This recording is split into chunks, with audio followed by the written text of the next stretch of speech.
Good morning students. आज हम लोग हिस्ट्री का 5th chapter when people rebel 1857 and after इस चैप्टर के बारे में पढ़ेंगे। सबसे पहले है पॉलिसीज़ एंड द पीपल। प्यारे बच्चों, इसमें आज हम लोग पढ़ेंगे कि जो ईस्ट इंडिया कंपनी है उनकी क्या पॉलिसीज़ थी, कौन सी पॉलिसीज़ लाई उन्होंने इंडिया में, और जो इंडिया के किंग्स थे, क्यून्स, पीजेंट्स, लैंडलॉर्ड्स, ट्राइबल सोल्जर्स, ये सारे अफेक्ट हुए थे उनसे,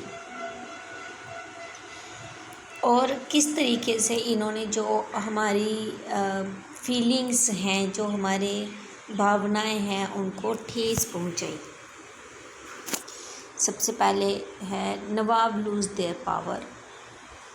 Since the mid-19th century, 18th century, Nawab and Rajas have seen their power erode।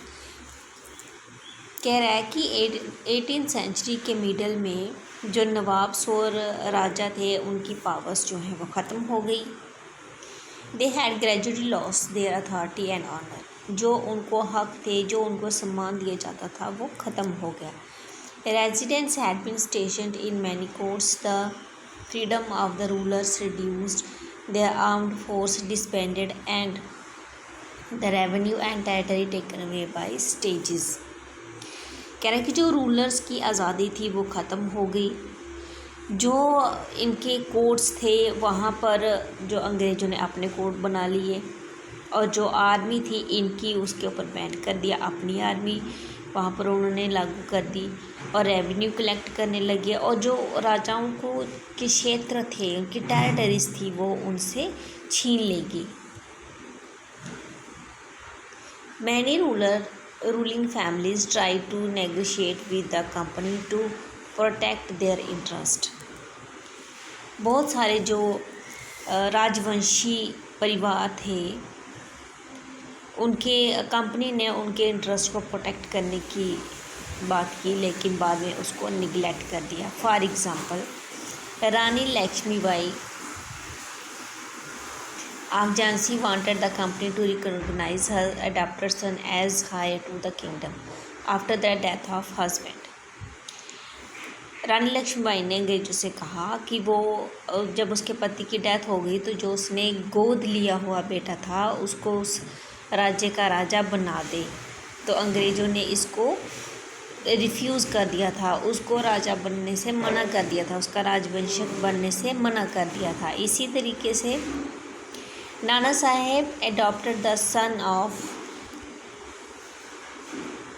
Peshwa Bajirao to pleaded that he be given his father pension when the later died। However, the company, confident of its superiority and military power, turned down these pleas। उन्होंने ये सारी चीज़ें जो हैं वो मानने से मना कर दी, क्योंकि उन्हें पता था कि वो बहुत ज़्यादा कॉन्फिडेंट थे अपनी सुपीरियॉरिटी को लेकर, कि वो बहुत ज़्यादा सुपीरियर हैं इन लोगों से और उनके पास बहुत सारी मिलिट्री पावर है। Awadh was one of the latest territory to be annexed. Awadh जो है वो बहुत, उन्होंने ऐसा क्षेत्र है जिसको उन्होंने अपने कब्जे में कर लिया था। 1801 subsidiary alliance was imposed on Awadh. जैसा कि हमने पिछले चैप्टर में सब्सिडारी अलायंस के बारे में पढ़ा कि जो ये अलायंस नहीं देगा उससे उसका क्षेत्र छीन लिया जाएगा। तो ये सबसे पहले उन्होंने अवध में इम्पोज किया था, और जब वो नहीं दे पाए थे तो जो उस समय का गवर्नर जनरल था डलहौजी, उसने उस जो टेरिटरी थी उसके ऊपर अपना कब्जा कर लिया। The company even begin to plan how to bring the Mughal dynasty to an end. और ये भी प्लान करने लगे कि उस समय क्योंकि मुगल डायनेस्टी चल रही थी तो इसका एंड कैसे किया जाए। The name of the Mughal king was removed from the coins mint by the company in 1849। जो उस समय कॉइन मिंट चलते थे उसके ऊपर किंग, जो मुग़ल किंग हैं उनकी स्टैम्प होती थी, तो उन्होंने उसको रिमूव कर दिया। Governor general Dalhousie announce that after the death of Bahadur Shah Zafar the family of the king would be shifted out of the red fort. और उन्होंने ये अनाउंस कर दिया कि बहादुर शाह जफ़र की डेथ के बाद जो उसकी फैमिली है उसको रेड फोर्ट से शिफ्ट कर दिया जाएगा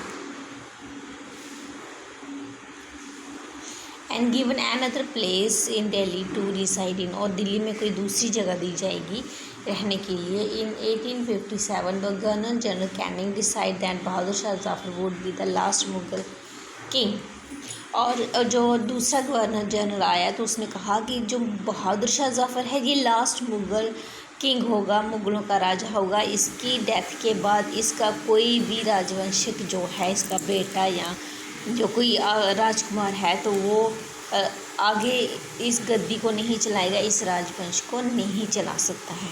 हाँ, यह है कि उन्होंने उसके बेटे को प्रिंस का नाम दिया कि वो राजकुमार रहेंगे।